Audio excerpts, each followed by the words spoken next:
الحمد لله نحمده ونستعينه ونستغفره ونستهديه ونؤمن به ونتوكل عليه ونعوذ بالله من شرور أنفسنا ومن سيئات أعمالنا من يهده الله فلا مضل له ومن يضلل فلا هادي له أشهد أن لا إله إلا الله وحده لا شريك له وأشهد أن محمدا عبده ورسوله أرسله بالهدى ودين الحق ليظهره على الدين كله ولو كره المشركون اللهم صل على محمد وعلى آل محمد كما صليت على إبراهيم وعلى آل إبراهيم إنك حميد مجيد اللهم بارك على محمد وعلى آل محمد كما باركت على إبراهيم وعلى آل إبراهيم إنك حميد مجيد أما بعد فإن خير الكلام كلام الله وخير السنن سنن محمد صلى الله عليه وسلم وشر الأمور محدثاتها وكل محدثة بدعة وكل بدعة ضلالة وكل ضلالة في النار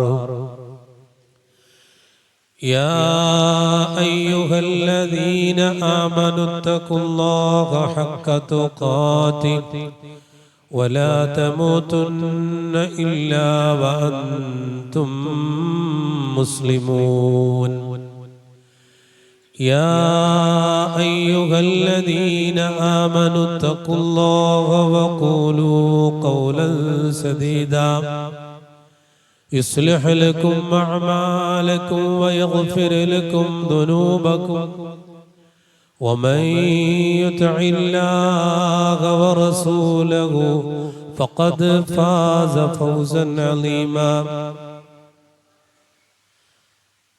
أعوذ بالله من الشيطان الرجيم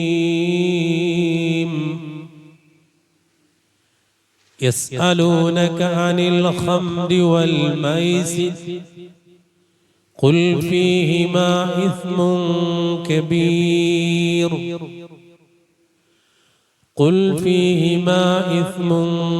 كبير ومنافع للناس وإثمهما أكبر من نفعهما സ്നേഹമുള്ള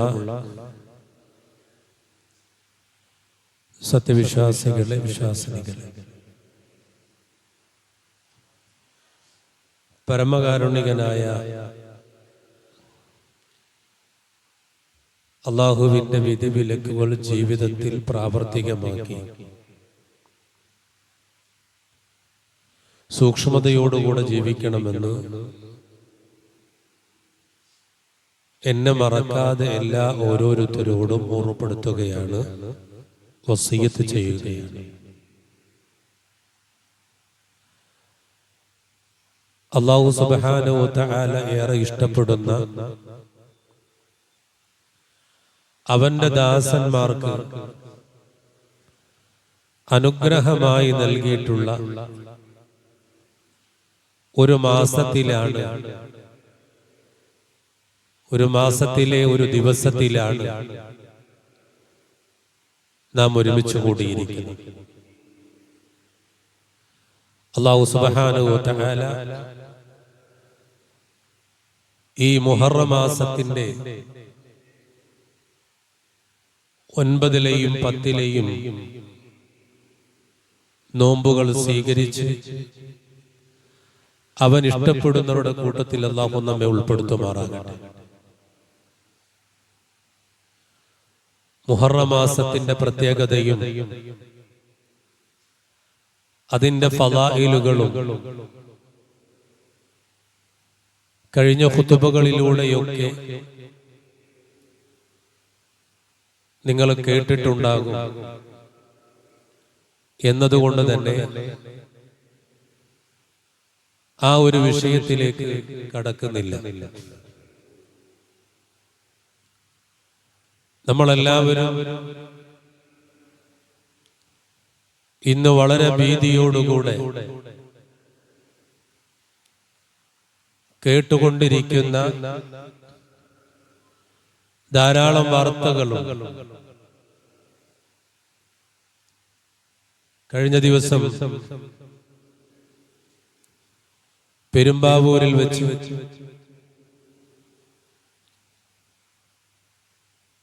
അതിശക്തമായ അന്വേഷണത്തിന്റെ ഒടുവിൽ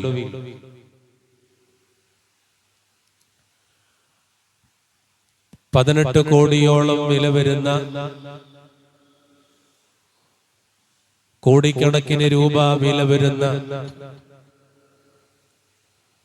മയക്കുമരുന്ന് കണ്ടെത്തുകയുണ്ടായി.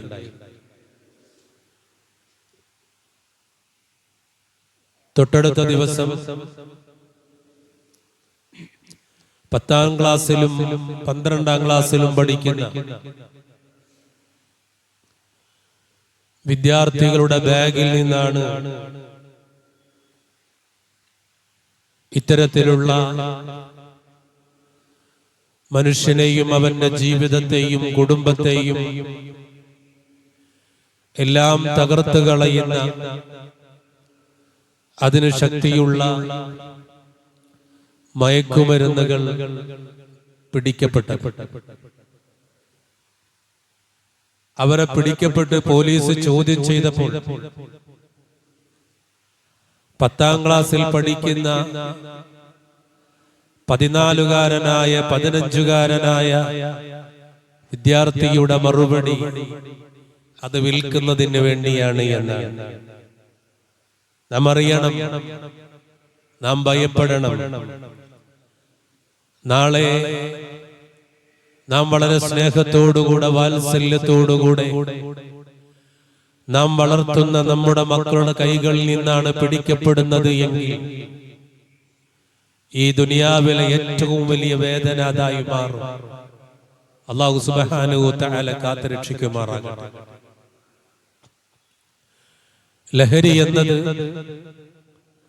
അതൊരു സാമൂഹിക വിപത്താണ്. എത്രയെത്ര കുടുംബങ്ങളാണ് തകർന്നു തരിപ്പണമായി. ഏതൊരു കൊലപാതകം എടുത്തു നോക്കിയാലും ആ കൊലപാതകങ്ങളെല്ലാം ചെയ്യാൻ പ്രേരിപ്പിക്കുന്നത് മദ്യവും മയക്കുമരുന്നുമാണ് എന്ന്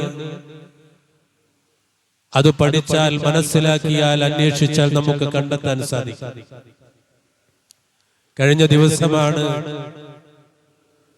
ഒരു കുടുംബത്തിലെ ഉറങ്ങിക്കിടക്കുന്ന ഒരു മാതാവിനെയും പിതാവിനെയും സഹോദരിയെയും വെട്ടിനുറുക്കി കൊലപ്പെടുത്തി കഷ്ണങ്ങളാക്കി ബാഗിലാക്കി പുറത്തേക്ക് കൊണ്ടുപോയി എറിയപ്പെട്ടു.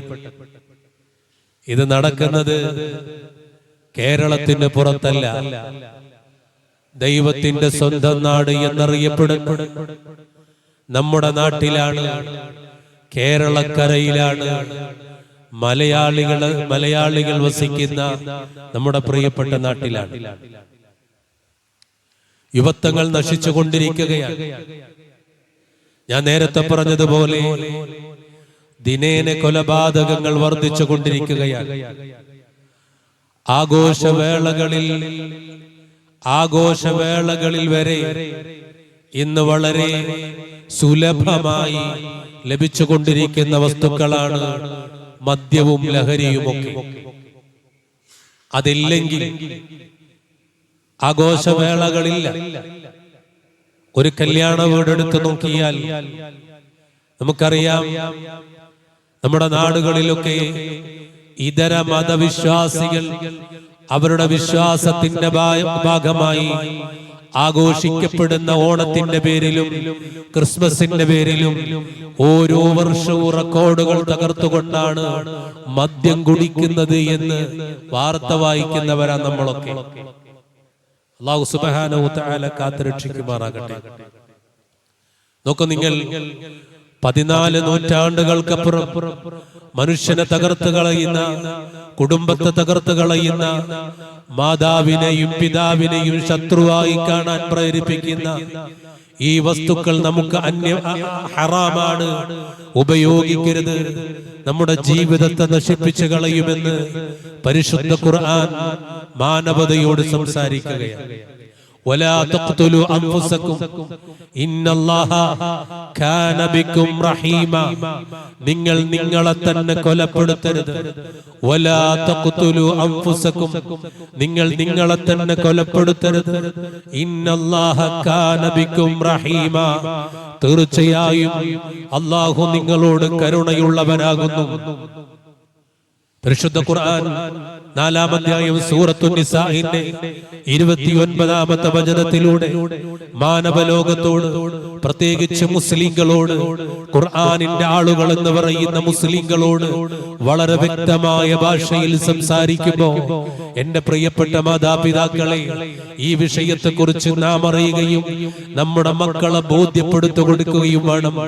നമ്മുടെ മക്കളോട് പറയാൻ ബാപ്പാക്ക് കഴിയണം, ഉമ്മാക്ക് കഴിയണം, കുടുംബത്തിലുള്ളവർക്ക് കഴിയണം, സഹോദരന് കഴിയണം. നമ്മുടെ ജീവിതത്തെ നശിപ്പിക്കുന്ന, നമ്മുടെ ചിന്തയെ നശിപ്പിക്കുന്ന, നമ്മുടെ ആരോഗ്യത്തെ നശിപ്പിച്ചു കളയുന്ന, നമ്മുടെ ശരീരത്തിന് ഹാനികരമായതൊന്നും നമുക്ക് പാടില്ല എന്ന ഇസ്ലാമിന്റെ കണിശമായ നിലപാട് നമ്മുടെ കുടുംബത്തിൽ നിന്ന് നമ്മുടെ മക്കളെ പഠിപ്പിച്ചു കൊടുക്കാൻ നമുക്ക് കഴിയണം. അതാണ് ഖുർആൻ പറഞ്ഞത്. ഖുർആൻ പറഞ്ഞു സൂറത്തുൽ ബഖറ 2-ാം അധ്യായം 195-ാമത്തെ ആയത്ത്, വലാ തുൽഖൂ ബിഐദീകും ഇല തഹ്ലുക, നിങ്ങളുടെ കൈകളെ നിങ്ങൾ തന്നെ നാശത്തിൽ തള്ളിക്കളയരുത്. നമ്മളാൽ തന്നെ നമുക്ക് നാശമുണ്ടാക്കി കളയരുത്. വലാ തുൽഖൂ ബിഐദീകും ഇല തഹ്ലുക, നിങ്ങളുടെ കൈകൾ കൊണ്ട് തന്നെ നമ്മുടെ നാശം നാം വരുത്തി വെക്കരുത് എന്ന് പരിശുദ്ധ ഖുർആൻ വളരെ കൃത്യമായി ബോധ്യപ്പെടുത്തുകയാണ്. നമ്മൾ അധ്വാനിച്ചുണ്ടാക്കിയ സമ്പത്ത്, ആ സമ്പത്ത് ഉണ്ടാക്കിയതിന്റെ പേരിൽ ധാരാളം കണ്ണുനീരുണ്ട്, ഒരുപാട് പ്രയാസങ്ങളുണ്ട്, ഒരുപാട് ചൂട് കൊണ്ടവരാണ് നമ്മൾ ഓരോരുത്തരും. അതേ സമ്പത്ത് കൊണ്ട് തന്നെ ഹറാമിന്റെ വഴിയിലൂടെ സഞ്ചരിച്ച് നമ്മുടെ ജീവിതത്തെയും കുടുംബത്തെയും നമ്മുടെ സന്തോഷത്തെയും ഇല്ലാതാക്കരുത് എന്ന് പരിശുദ്ധ ഖുർആൻ വളരെ കൃത്യമായി ആർക്കും മനസ്സിലാകുന്ന ഭാഷയിൽ ബോധ്യപ്പെടുത്തുകയാണ്. കഴിഞ്ഞില്ല, മഹാനായ ഹബീബുനാ റസൂലുള്ളാഹി സല്ലല്ലാഹു അലൈഹി വസല്ലം പറയുന്നുണ്ട്, ഈ ഹദീസ് കേൾക്കാത്ത ഒരു വിശ്വാസിയും ഉണ്ടാവുകയില്ല. അൻ ഇബ്നു അബ്ബാസ് റളിയല്ലാഹു അൻഹുമാ ഖാല നബിയു സല്ലല്ലാഹു അലൈഹി വസല്ലം നിഅമതാനി മഗ്ബൂനും ഫീഹിമാ കതീറുൻ മിനൻ നാസ് അസ്സിഹ്ഹതു വൽ ഫറാഗ്. അസ്സിഹ്ഹതു വൽ ഫറാഗ്. മഹാനായ പ്രവാചകൻ സല്ലല്ലാഹു അലൈഹി വസല്ലം പറഞ്ഞു, നിഅമതാൻ, രണ്ട് അനുഗ്രഹങ്ങളെ കുറിച്ച് മഹാനായ പ്രവാചകൻ സല്ലല്ലാഹു അലൈഹി വസല്ലം പറയുകയാണ്. രണ്ട് അനുഗ്രഹങ്ങളെ കുറിച്ച്, നിഅമതാനി കസീറുൻ മിനൻ നാസ്, ധാരാളം ജനങ്ങൾ അശ്രദ്ധരാണ്. ഏതാണ് ആ രണ്ട് അനുഗ്രഹങ്ങൾ? ഒന്ന് അസ്സിഹ്ഹതു വൽ ഫറാഗ്. അസ്സിഹ്ഹതു വൽ ഫറാഗ്. ഒന്ന് നമ്മുടെ ആരോഗ്യ സമയമാണ്, അഹങ്കരിക്കാനുള്ള സമയമല്ല അത്, ആലോചിക്കാനുള്ള സമയമാണ്. നമ്മുടെ ആരോഗ്യമില്ലാതായി അനാരോഗ്യത്തിലേക്ക് പോകുന്ന ഒരു കാലം നമുക്ക് വരാനുണ്ട്. നടക്കുന്ന കാലം കഴിഞ്ഞ് നടക്കാൻ പറ്റാത്ത ഒരു കാലഘട്ടത്തിലേക്ക് നാം പോകാനുണ്ട്. അതുപോലെ നമ്മുടെ ആരോഗ്യത്തിന്റെ ഓരോ ഭാഗവും നശിച്ച് നമുക്ക് ചെയ്യാൻ പറ്റാത്ത, നമുക്ക് നടക്കാൻ പറ്റാത്ത, നമുക്ക് കാണാൻ പറ്റാത്ത, നമുക്ക് കേൾക്കാൻ പറ്റാത്ത, നമുക്ക് സംസാരിക്കാൻ പറ്റാത്ത ഒരു അവസ്ഥയിലേക്ക് അല്ലാഹു അള്ളാഹു തീരുമാനിച്ചാൽ നാം പോകും. അതുകൊണ്ട് അസ്സിഹ്ഹത്തു, ആരോഗ്യം എന്നത് അഹങ്കരിക്കാനുള്ളതല്ല, അത് റബ്ബിന്റെ മാർഗത്തിൽ അല്ലാഹ് പറഞ്ഞതുപോലെ ഉപയോഗിക്കാനുള്ളതാണ്. രണ്ടാമത്തേത് വൽ ഫറാഗ്. ഇന്നത്തെ കാലഘട്ടത്തിൽ ചെറുപ്പക്കാരും പ്രിയപ്പെട്ടവരും ആലോചിക്കണം. കഴിഞ്ഞ ദിവസം രാത്രിയിൽ യാത്ര ചെയ്തു വരുമ്പോ നടുറോട്ടിൽ പ്രിയമുള്ളവരെ കസേര നിരത്തിട്ട് ഒരു വഴിയിലാണ്. അള്ളാഹുവിന്റെ റസൂല് പറഞ്ഞു 70 ഈമാനിന് 70ഓളം ശാഖകളുണ്ട്. അതിലൊന്നാമത്തത് ലാ ഇലാഹ ഇല്ലല്ലാഹയാണെങ്കിൽ അവസാനത്തത് വഴിയിലെ തടസ്സങ്ങൾ നീക്കലാണ് എന്ന് ഹബീബുനാ റസൂലുള്ളാഹി സല്ലല്ലാഹു അലൈഹി വസല്ലം പറഞ്ഞപ്പോ ആ ഹബീബിന്റെ ആളുകൾ, ആ ഹബീബിന്റെ മതം സ്വീകരിച്ച ആളുകൾ, ആ ഹബീബ് പഠിപ്പിച്ചു തന്ന ഇസ്ലാമിന്റെ ആദർശങ്ങളെ പഠിപ്പിച്ച അതേ ആളുകൾ വഴിയിൽ തടസ്സപ്പെടുത്തി കസേരയിട്ടുകൊണ്ട് പാതിരാവിൽ ഫുട്ബോളിന്റെ കാഴ്ച കണ്ടുകൊണ്ട് അട്ടഹസിക്കുന്നവരായി കാണാൻ സാധിച്ചു. വൽ ഫറാഗ്, ഒഴിവ് സമയത്തെ ഹറാമിന്റെ വഴിയിൽ ഉപയോഗിക്കുന്ന ആളുകൾ. ചിന്തിക്കണം, ആലോചിക്കണം. ആ സമയത്താണ് അല്ലാഹു മരണത്തെ തീരുമാനിച്ചതെങ്കിൽ വലൻ യുഅഖിറല്ലാഹു നഫ്സൻ ഇദാ ജാഅ അജലുഹാ വല്ലാഹു ഖബീറും ബിമാ തഅമലൂൻ. അല്ലാഹു പിന്തിക്കുകയില്ല തന്നെ. ആ കളി കണ്ടുകൊണ്ടിരിക്കെ മരിക്കാനാണ് അല്ലാഹ് തീരുമാനിക്കുന്നതെങ്കിൽ, ആ കാഴ്ച കണ്ടുകൊണ്ടിരിക്കെ മരിക്കാനാണ് തീരുമാനിക്കുന്നതെങ്കിൽ നിന്റെ മരണം അവിടെ വെച്ച് നടക്കുക തന്നെ ചെയ്യും.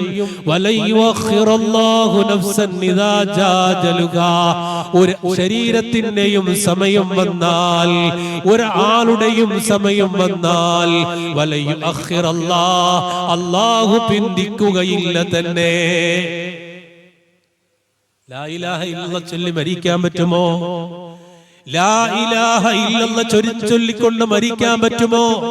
നമ്മുടെ ചിന്തയും നമ്മുടെ കാഴ്ചയും നമ്മുടെ കേൾവിയും നമ്മുടെ അട്ടഹാസങ്ങളും ആ സ്ക്രീനിൽ മിന്നിമറിയുന്ന കളിക്ക് വേണ്ടി, താരങ്ങൾക്ക് വേണ്ടിയാണെങ്കിൽ പ്രിയമുള്ളവരെ, മരണത്തിന്റെ സമയത്ത് ഈമാനോടുകൂടെ മരിക്കാൻ അവരുടെ സഹായമുണ്ടാകുമോ? ചിന്തിക്കേണ്ടുന്ന വിഷയമാണ്, ആലോചിക്കേണ്ടുന്ന വിഷയമാണ്.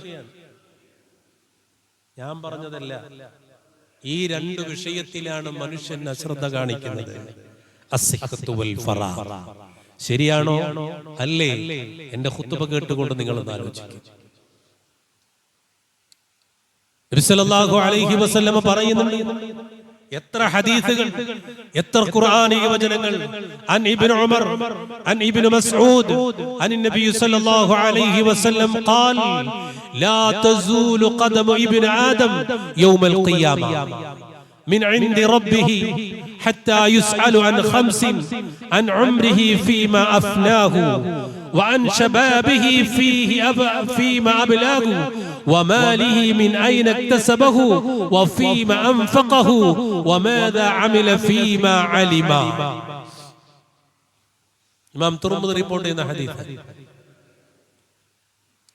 നബി സല്ലല്ലാഹു അലൈഹി വസല്ലം പറഞ്ഞു, ആദം മക്കളുടെ കാൽപാദങ്ങൾ മുന്നോട്ട് വെക്കാൻ ഖിയാമത്ത് നാളിൽ അല്ലാഹു അനുവദിക്കുകയില്ല. ലാ തസൂലു ഖദമു ഇബ്നു ആദം യൗമൽ ഖിയാമ മിൻ ഇൻദി റബ്ബിഹി. അല്ലാഹു അനുവദിക്കുകയില്ല ആദം സന്തതികളുടെ കാൽപാദങ്ങൾ മുന്നോട്ട് പോകാൻ. ഏതുവരെ? ഹത്താ യുസ്അലു അൻ 5 കാര്യങ്ങളെ കുറിച്ച് ചോദിക്കാതെ. ചില്ലറ വിഷയമല്ല. ഇതൊക്കെ നൽകിയത് അല്ലാഹയാണ്. ആരോഗ്യം നൽകിയത് അല്ലാഹയാണ്. നടക്കാനുള്ള ആഫിയത്ത് നൽകിയത് അല്ലാഹയാണ്. അധ്വാനിക്കാനുള്ള ആഫിയത്ത് നൽകിയത് അല്ലാഹയാണ്. ശ്വസിക്കാനുള്ള ആഫിയത്ത് നൽകിയത് അല്ലാഹയാണ്. കഴിക്കാനുള്ള ആഫിയത്ത് നൽകിയത് അല്ലാഹയാണ്. കുടിക്കാനുള്ള ആഫിയത്ത് നൽകിയത് അല്ലാഹയാണ്. ശരീരത്തിന്റെ ഓരോ പ്രവർത്തനങ്ങളും കൃത്യമായി കൃത്യസമയത്ത് ക്രമീകരിച്ചത് അല്ലാഹയാണ്. അതുകൊണ്ട് ആ റബ്ബ് നാളെ പരലോകത്ത് ചോദ്യം ചെയ്യും, അൻ ഉംരിഹി ഫീമാ അഫ്നാ. നിന്റെ വയസ്സ് നീ എന്തിനു വേണ്ടി ചെലവഴിച്ചു? നിന്റെ ആയുസ് നീ എന്തിനു വേണ്ടി ചെലവഴിച്ചു? നീ എങ്ങനെയാണ് അത് നശിപ്പിച്ചത്? പിന്നെ വഅൻ ശബാബിഹി ഫീമാ അബ്ലാ, നിന്റെ യുവത്വം നീ എങ്ങനെ ചെലവഴിച്ചു? നിന്റെ യുവത്വം എങ്ങനെ ചെലവഴിച്ചു എന്നവർ ചോദിച്ചു. ഇസ്ലാമിക പ്രബോധനത്തിന് വേണ്ടി, ദീനിന്റെ പ്രവർത്തനത്തിന് വേണ്ടി, ഖുർആൻ ക്ലാസ്സിൽ ഖുർആനിന്റെ ആയത്തുകൾ കേൾക്കുന്നതിന് വേണ്ടി, ഒരു ഭാഗത്ത് ഖുർആനിന്റെ ആയത്തുകൾ പഠിപ്പിക്കുന്ന ക്ലാസ് നടന്നുകൊണ്ടിരിക്കുമ്പോ മറുഭാഗത്ത് ഫുട്ബോൾ, ലോക ഫുട്ബോളിന്റെ ആരവ നടക്കുമ്പോ നമ്മുടെ മനസ്സ് ചോദിക്കും എങ്ങോട്ട് പോകണമെന്ന്. എങ്ങോട്ട് പോകും? നമ്മളെങ്ങോട്ടാ പോകുന്നേ? ഭൂരിഭാഗം ആളുകളും പോകുന്നത് ആ മാസ്മരികമായ കാൽപന്തിന്റെ അത്ഭുതം കാണാൻ, താൽക്കാലികമായ അത്ഭുതം കാണാൻ വേണ്ടി പോകുമ്പോ നഷ്ടപ്പെടുന്നത് എന്നേക്കുമായുള്ള അനുഗ്രഹമാണ്, സ്വർഗത്തിലേക്ക് പോകാനുള്ള മാർഗമാണ് നമ്മൾ നശിപ്പിച്ചു കളയുന്നത്. അല്ലാഹു കാത്തുരക്ഷിക്കുമാറാകട്ടെ. അതുകൊണ്ടാ പറഞ്ഞത്, നിന്റെ ചെറുപ്പം, നിന്റെ യുവത്വം നീ എന്തിനു വേണ്ടി ചെലവഴിച്ചു എന്ന് ചോദിക്കാതെ നിന്റെ കാൽപാദം മുന്നോട്ട് വെക്കാൻ അല്ലാഹു അനുവദിക്കുകയില്ല. വമാലിഹി, നിന്റെ സമ്പാദ്യമുണ്ടല്ലോ അത് എവിടെ നിന്ന് കിട്ടി, എവിടെ ചെലവഴിച്ചു എന്ന് ചോദിക്കാതെ നിന്നെ വിടുകയില്ല. വമാദാ അമില ഫീമാ അലിമ, നീ നേടിയ അറിവുണ്ടല്ലോ അതുകൊണ്ട് എന്തു ചെയ്തു എന്ന് ചോദിക്കാതെ അല്ലാഹു വിടുകയില്ല. മനസ്സിൽ കുത്തിവെച്ചു, നമ്മുടെ തലച്ചോറിലേക്ക് കയറ്റി വെക്കേണ്ട ഹദീസ്. ഇതൊന്നും ചോദിക്കാതെ അല്ലാഹു നാളെ പരലോകത്ത് നമ്മുടെ കാൽപാദം ചലിപ്പിക്കാൻ അല്ലാഹു അനുവദിക്കുകയില്ല എന്ന് പറയുമ്പോ നമ്മുടെ ജോലി, നമ്മുടെ അറിവ്, നമ്മുടെ യുവത്വം, അതുപോലെ തന്നെ നമ്മുടെ സമയം, അതുപോലെ തന്നെ നമ്മുടെ വയസ്സ്, ഇങ്ങനെയുള്ള കാര്യങ്ങളെ ചോദിക്കുമെന്ന് പറയുമ്പോ അല്ലാഹുവിനെ ഭയപ്പെടുന്നവന്റെ മനസ്സിൽ ഈ ചോദ്യത്തിന് ഉത്തരം കൊടുക്കാൻ എന്റെ കയ്യിൽ എന്തുണ്ട് എന്ന മറു ചോദ്യം ഉണ്ടാകണം. അല്ലാഹു സുബ്ഹാനഹു വ തആല അങ്ങനെ ചിന്തിക്കാൻ, ആലോചിക്കാൻ നമുക്ക് തൗഫീഖ് ചെയ്യുമാറാകട്ടെ. അതുകൊണ്ട് പ്രിയമുള്ളവരെ, ഹറാമിന്റെ വഴിയിലേക്ക് പോകരുത്. കളി നമുക്ക് അനുവദനീയമാണ്. ഇസ്ലാം കളി അനുവദിച്ചിട്ടുണ്ട്, ഇസ്ലാം കളി അനുവദിച്ചിട്ടുണ്ട്. പക്ഷേ എല്ലാ കളികൾക്കും ചില മാനദണ്ഡങ്ങൾ വെച്ചിട്ടുണ്ട്. ഹയ്യാലസ് സലാ എന്ന് പറയുമ്പോ, ഹയ്യാലൽ ഫലാ എന്ന് പറയുമ്പോ, വിജയത്തിന്റെ വഴി നമസ്കാരമാണ് എന്ന് പള്ളിയുടെ മിനാരങ്ങളിൽ നിന്ന് കേൾക്കുമ്പോ ആ വിളിക്ക് ഉത്തരം നൽകാതെ നിന്റെ മുന്നിലുള്ള സ്ക്രീനിലേക്കാണ് നിന്റെ കണ്ണും ചിന്തയും നിന്റെ മുഴുവനും നീ സമർപ്പിക്കുന്നത് എങ്കിൽ അത് ഹറാമാണ്, അത് ഹറാമാണ്, അത് ഹറാമാണ്. യാതൊരു സംശയക്കാര്യത്തിലില്ല. പാതിരാവിലെ കളി കാണുന്നില്ല പ്രിയപ്പെട്ടവരെ? ഇല്ലേ? തഹജ്ജുദിന്റെ സമയത്ത് ഒരു റക്അത്ത് നിസ്കരിച്ച് അല്ലാഹുവിന്റെ മുന്നിൽ കൈകൾ ഉയർത്തി നമുക്ക് പറയാനുള്ളത് മുഴുവനും ആ റബ്ബിനോട് പറഞ്ഞ് സമാധാനമടയേണ്ടെന്ന ആ സമയത്ത് ഉറക്കിൽ നിന്ന് എണീറ്റ് അല്ലെങ്കിൽ ഉറങ്ങാതെ കണ്ണു തുറന്ന് ആ സമയത്ത് കളി കാണുന്നുവെങ്കിൽ നമ്മൾ ആരാണെന്ന് നമ്മളാണ് ചിന്തിക്കേണ്ടത്. നമ്മളാണ് ചിന്തിക്കേണ്ടത്. അല്ലാഹു സുബ്ഹാനഹു വ തആല കാത്തുരക്ഷിക്കുമാറാകട്ടെ. നമ്മൾ ചിന്തിക്കണം, നന്ദിയുള്ളവരാണോ നന്ദി കെട്ടവരാണോ എന്ന്. അല്ലാഹു സുബ്ഹാനഹു വ തആല നന്ദിയുള്ളവരുടെ കൂട്ടത്തിൽ ഉൾപ്പെടുത്തുമാറാകട്ടെ. അതുകൊണ്ട് മനുഷ്യന്റെ ജീവിതത്തെ നാളെ ആഖിറ നശിപ്പിക്കുന്ന കളികളും വിനോദങ്ങളും അതുപോലെ തന്നെ എല്ലാ ലഹരികളും മുസൽമാന് ഹറാമായിരിക്കണം. ലാ ഇലാഹ ഇല്ലല്ലാഹ് അംഗീകരിച്ച് ആ ഒരു വിശ്വാസത്തെ തകർക്കുന്ന തരത്തിലുള്ള ഒന്നും നമ്മുടെ ജീവിതത്തിൽ ഉണ്ടാകാൻ പാടില്ല. ഞാൻ പറഞ്ഞു വരുന്നത്, നമ്മുടെ ജീവിതത്തിൽ ഇസ്ലാം അനുവദിച്ചിട്ടുള്ള കളികൾ കളിക്കുന്നത് കൊണ്ടോ കാണുന്നത് കൊണ്ടോ ഹറാമ് എന്നല്ല, മറിച്ച് ദീനിന്റെ അടിസ്ഥാന തത്വങ്ങളെ, വിശ്വാസങ്ങളെ, കർമ്മങ്ങളെ, പ്രമാണങ്ങളെ എല്ലാം മാറ്റി നിർത്തി കളി മാത്രമാണ് ജീവിതം എന്ന് ആ രീതിയിൽ ചിന്തിച്ച് ജീവിച്ച് പ്രവർത്തിക്കുന്നവർ അവർ ശരിയിലാണോ തെറ്റിലാണോ എന്ന് നമ്മൾ ചിന്തിക്കണം. അല്ലാഹുവിന്റെ റസൂൽ പഠിപ്പിച്ചു, കുല്ലു മുസ്കിരിൻ ഹംറുൻ വ കുല്ലു മുസ്കിരിൻ ഹറാം, എല്ലാ മദ്യവും ഹറാമാണ്, എല്ലാ ലഹരി ഉണ്ടാക്കുന്ന വസ്തുക്കളും ഹറാമാണ്. എല്ലാം. അതുകൊണ്ടാണ് പണ്ഡിതന്മാർ ഇമാം മുസ്ലിമിനെ പോലെയുള്ള പ്രഗത്ഭരായ പണ്ഡിതന്മാരുടെ ഈ ഹദീസ് വെച്ചുകൊണ്ട് പറഞ്ഞത് പുകവലിക്കുന്നത് ഹറാമാണ്. നിങ്ങൾക്കറിയാമല്ലോ പുകവലിയുടെ അതിന്റെ പാക്കറ്റിൽ ഫോട്ടോ സഹിതം കൊടുത്തിട്ടുണ്ട്. അത് വലിച്ചാൽ ക്യാൻസർ ഉണ്ടാകും, തൊണ്ടയിൽ ക്യാൻസർ ഉണ്ടാകും, ചെസ്റ്റിൽ നിങ്ങളുടെ നെഞ്ചകത്ത് ക്യാൻസർ ഉണ്ടാകും, നിങ്ങളുടെ ഉദരത്തിന്റെ അന്തർഭാഗങ്ങളിൽ അതിന്റെ ഉൾഭാഗങ്ങളിൽ നിങ്ങളുടെ ആന്തരികാവയവങ്ങളിൽ ക്യാൻസർ ഉണ്ടാകും എന്ന് കൃത്യമായി സൂചന നൽകി എഴുതി വെച്ച് ആ ചിത്രസഹിതമുള്ള ആ പാക്കറ്റുകളാണ് നമ്മുടെ പാന്റിന്റെ പോക്കറ്റുകളിൽ വെക്കുന്നതെങ്കിൽ മുസൽമാനെ നീ അറിഞ്ഞുകൊണ്ട് ഹറാം ചെയ്യുന്നു.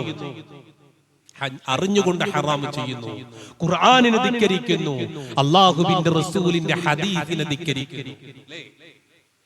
വലിയ അഭിമാനത്തോടുകൂടെ ആളുകൾക്കിടയിൽ നിന്നുകൊണ്ട് ഭക്ഷണം കഴിച്ചാൽ ഭക്ഷണം ദഹിക്കാൻ ഒന്ന് ദമ്മാകാൻ മനുഷ്യൻ പറയുന്ന വാക്കാണ് പുകവലിക്കണം. ആരാടോ അത് പറഞ്ഞത്? നീ ഭക്ഷണം കഴിച്ചാൽ, നീ ഏതു ഭക്ഷണം കഴിച്ചാലും അതിനെ ദഹിപ്പിക്കാനുള്ള ദഹന പ്രക്രിയ റബ്ബുൽ ഇസ്സത്ത് നേരത്തെ ചെയ്തു വെച്ചിട്ടുണ്ടോ? അതിന് പുകവലിക്കേണ്ട ആവശ്യമില്ല. ആ അവയവങ്ങളെ നശിപ്പിക്കുന്ന വസ്തു ഉള്ളിലേക്ക് കയറ്റി വിടേണ്ടതില്ല. ചിന്തിക്കു പ്രിയമുള്ളവരെ, ഞാൻ പറഞ്ഞതല്ല. അവസാനം നഷ്ടപ്പെടുന്നത് നമ്മുടെ മക്കൾക്കാണ്, നമ്മുടെ ഇണക്കാണ്, നമ്മുടെ മാതാപിതാക്കൾക്കാണ്. വളരെ അടുത്ത മരണത്തിന് നിങ്ങൾ അടിമപ്പെടേണ്ടി വരും. അല്ലാഹു കാത്തു രക്ഷിക്കുമാറാകട്ടെ. എത്രയെത്ര മരണങ്ങൾ. പെയിൻ ആൻഡ് പാലിയേറ്റീവിന്റെ വോളണ്ടിയർ ആയിട്ട് പോകാറുണ്ട്.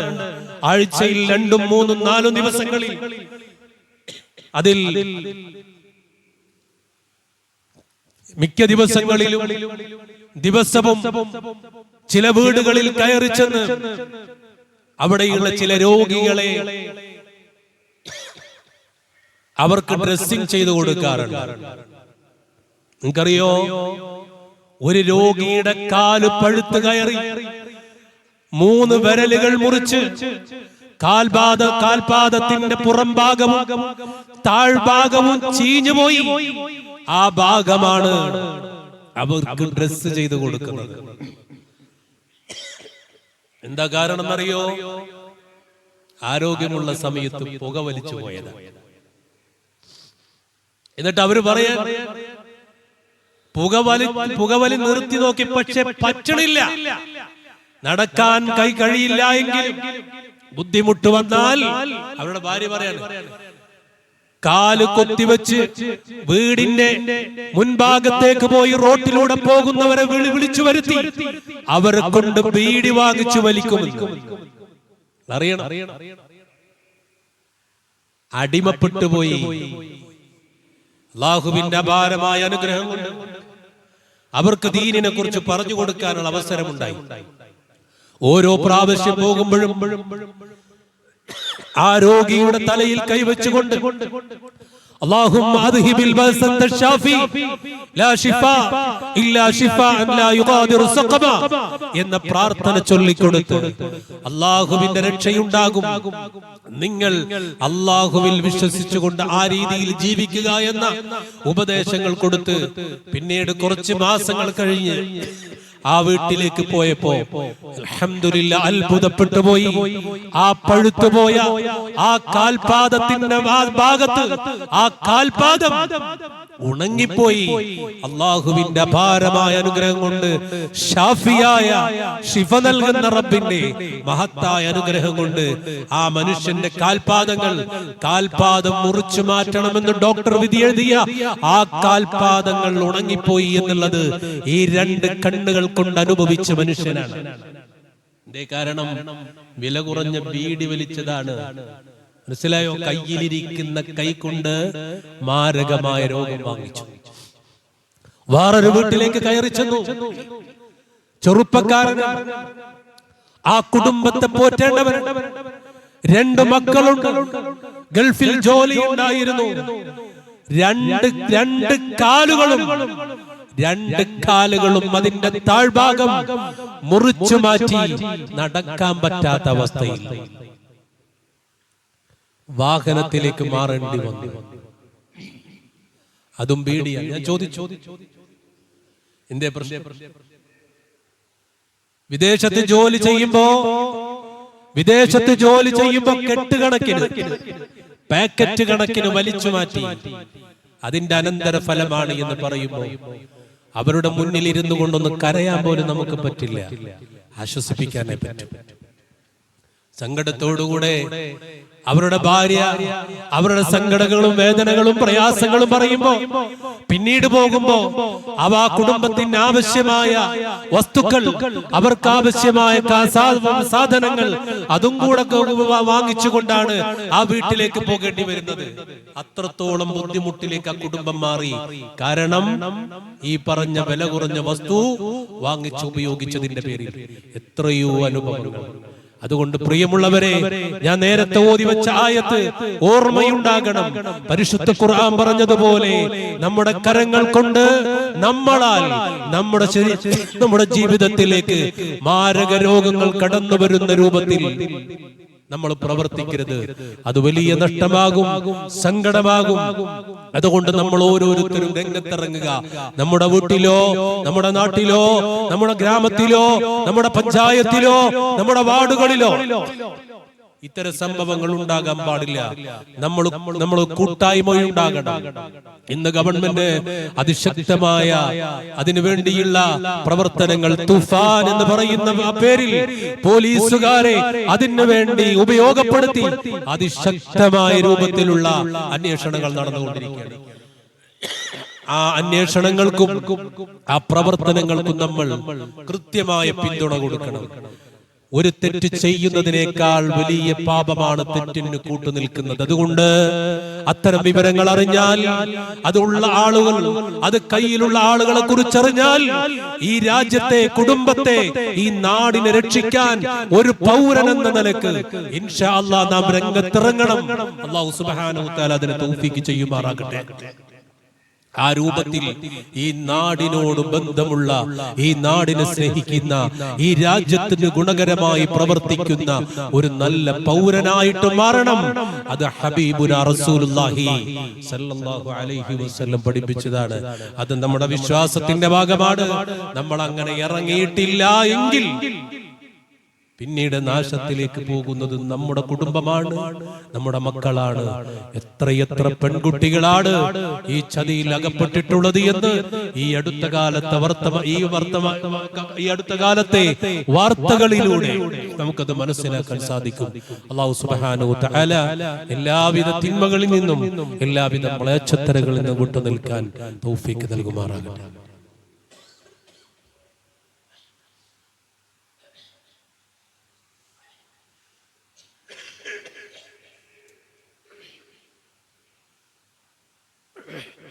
അൽഹംദുലില്ലാഹ് അസ്സലാത്തു വസ്സലാമു അലാ റസൂലില്ലാഹ് വഅലാ ആലിഹി വസഹ്ബിഹി അജ്മഈൻ. അമ്മാ ബഅദ്. ഊസിക സാനിയം ബിതഖ്വല്ലാഹ്.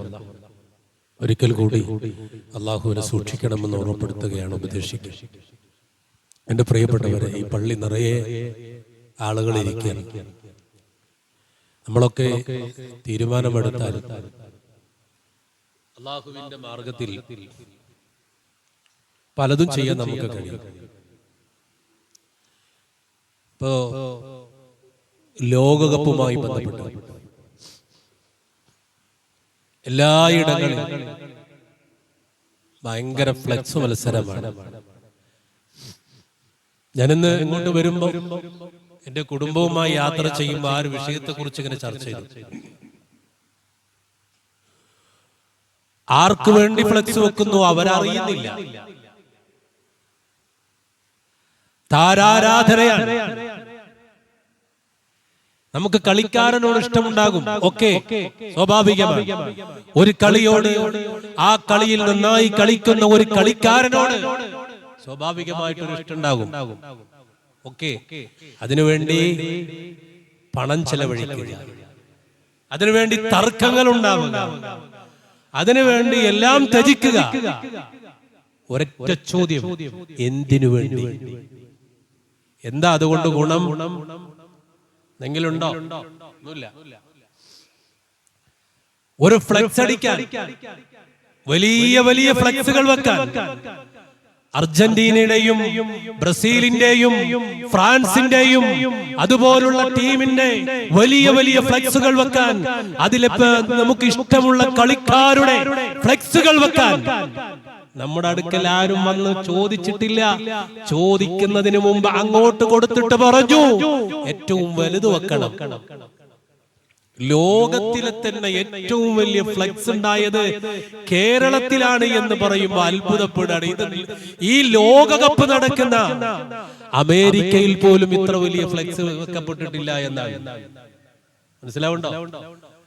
ഇത്രയും ഭ്രാന്ത് ലോകകപ്പ് നടക്കുന്ന നാട്ടിലില്ല. വിശ്വാസികളെ, നേരത്തെ പറഞ്ഞില്ലേ, സമ്പത്ത് എന്തിനു വേണ്ടി ചെലവഴിച്ചു എന്ന് ചോദിക്കാതെ നിന്റെ കാൽപാദം അല്ലാഹ് മുന്നോട്ട് ചലിപ്പിക്കാൻ സമ്മതിക്കുകയില്ല. അതുകൊണ്ട് ആലോചിക്കുക, നമ്മൾ ചെലവഴിക്കുന്ന നമ്മുടെ സമ്പത്ത് നമുക്ക് എന്ത് ഉപകാരമാണ്? ഈ കളിയെല്ലാം കഴിഞ്ഞ് ഈ ഫ്ലെക്സ് കൊണ്ട് എന്ത് ഉപകാരമാണ്? എന്ത് ഉപകാരമാണുള്ളത്? ആരാ ഇത് അറിയുന്നത്? ഈ ചെലവഴിച്ച സമ്പത്ത് കൊണ്ട് നമുക്ക് എന്ത് ഗുണം? അവസാനം നമ്മുടെ ഇഷ്ടപ്പെട്ട ടീം തോറ്റ് തുന്നം പാടിയാൽ അല്ലേ, എങ്ങനെ ഉണ്ടായിക്കൂടെ? അപ്പോഴും നഷ്ടം നമുക്കല്ലേ. എന്താ ഫ്ലെക്സ് വെച്ചതുകൊണ്ട് ഗുണം? ഞാൻ പറഞ്ഞു വരുന്നത്, ഇൻഷാ അല്ലാഹ് അല്ലാഹു സുബ്ഹാനഹു വ തആല നമുക്ക് കുറേ അവസരം നൽകിയിട്ടുണ്ട്. ഏത്? ചെലവഴിച്ച ഗുണമുള്ള പരിപാടി, ചെലവഴിച്ച ഗുണമുള്ള പരിപാടി. അത് ചെറുതാവട്ടെ വലുതാവട്ടെ, പക്ഷെ അത് പറഞ്ഞാൽ കേട്ടാൽ കൊടുക്കാൻ നമുക്ക് മടിയാണ്. ഇത് കേൾക്കുമ്പോഴേക്കും കൊടുക്കാൻ നമുക്ക് ഭയങ്കര ഉത്സാഹമാണ്. ഇത് രണ്ടുമാണ് നമ്മുടെ മനസ്സിന്റെ അവസ്ഥ. ഒന്ന് പൈശാചികമാണ്, ഒന്ന് അള്ളാഹുവിന്റെ മാർഗത്തിലുള്ള. അള്ളാഹുവിന്റെ മാർഗം വരുമ്പോഴാണ് നമുക്ക് എല്ലാവർക്കും ഒരു പിടുത്തുള്ളത്. അതുകൊണ്ട് എന്റെ പ്രിയപ്പെട്ടവരോട് എനിക്ക് പറയാനുള്ളത്, ഈ പള്ളിയുടെ പ്രവർത്തനങ്ങൾ, ഇതുമായി ബന്ധപ്പെട്ട കാര്യങ്ങൾ ഇൻഷാ അല്ലാഹ് കൂടുതൽ പറയാതെ, ഞാൻ ഈ പറഞ്ഞതിൽ നിന്ന് ഇവിടെ ഇരിക്കുന്ന ഓരോരുത്തർക്കും അത് മനസ്സിലായിട്ടുണ്ടെങ്കിൽ ഇൻഷാ അല്ലാഹ് ഈ പള്ളിയുടെ പ്രവർത്തനത്തിന് വേണ്ടി, അത് മുന്നോട്ട് പോകുന്നതിന് വേണ്ടി നിങ്ങളാൽ കഴിയുന്ന ഒരു സഹായം കൊടുത്താൽ അത് ജാരിയായ സദഖയായി നാളെ ദുനിയാവിലും ഖബറിലും പരലോകത്തിലും നമുക്ക് ഗുണമുണ്ടാകും. നിന്റെ സമ്പത്ത് എന്തിനു വേണ്ടി ചെലവഴിച്ചു എന്ന് ചോദിച്ചാൽ, അല്ലാഹുവേ നിന്റെ പള്ളി, ആ പള്ളിയുടെ പ്രവർത്തനങ്ങൾക്ക് വേണ്ടി, ദഅവത്തിന് വേണ്ടി, പ്രബോധനത്തിന് വേണ്ടി നീ നൽകിയ സമ്പത്തിൽ നിന്ന് കൊടുത്തു റബ്ബേ എന്ന് അല്ലാഹുവിന്റെ മുന്നിൽ പറയാൻ മാത്രം ചെലവഴിക്കാൻ നമുക്ക് കഴിയണം. ഞാനൊരു പള്ളിയിൽ, എന്റെ നാട്ടിൽ പള്ളി ഉണ്ടാക്കുന്നതിന് വേണ്ടി ഖുതുബ പറയുമ്പോ അതിന്റെ സംഭാവന പറഞ്ഞിട്ട് ഖുതുബ കഴിഞ്ഞ് ഇറങ്ങി ചവല്ലൂർ പള്ളിയിൽ നിന്ന് ഖുതുബ കഴിഞ്ഞ് ഇറങ്ങി വീട്ടിലേക്ക് ഇറങ്ങാൻ നേരത്ത് ഒരു ചെറുപ്പക്കാരൻ, വിദ്യാർത്ഥിയായ ചെറുപ്പക്കാരൻ, അവന്റെ അടുക്കലേക്ക് വന്നിട്ട് 50 രൂപ എന്റെ കയ്യിൽ തന്നിട്ട് പറഞ്ഞു, ഉസ്താദേ എന്റെ കയ്യിൽ ഇത് മാത്രമാണ് ഇപ്പോൾ ഉള്ളത്. ഇൻഷാ അല്ലാഹ് എന്റെ പഠനം കഴിഞ്ഞ് ജോലി കിട്ടിയാൽ ഒരു വിഹിതം ഉസ്താദിന്റെ നാട്ടിൽ നടക്കുന്ന പള്ളി നിർമ്മാണത്തിലേക്ക് ഞാൻ നൽകാമെന്ന് പറഞ്ഞ ആ വിദ്യാർത്ഥിയുടെ വാക്ക് ഇന്നും എന്റെ ഹൃദയത്തിലുണ്ട്. ആ പള്ളി നിർമ്മാണത്തിന് വേണ്ടി 6 ലക്ഷം നൽകിയവരുണ്ട്, 3 ലക്ഷം നൽകിയവരുണ്ട്, 1 ലക്ഷം നൽകിയവരുണ്ട്. പക്ഷേ ആ ലക്ഷങ്ങളെക്കാൾ എനിക്ക് ഇന്നും വലിയ വലുപ്പമുള്ള സംഖ്യ ആ ചെറുപ്പക്കാരനായ വിദ്യാർത്ഥിയായ ഒന്നുമില്ലായ്മയിൽ നിന്ന് നൽകിയ 50 രൂപയാണ്. അങ്ങനെ നൽകാൻ നമുക്ക് കഴിയണം. മനസ്സിലായോ?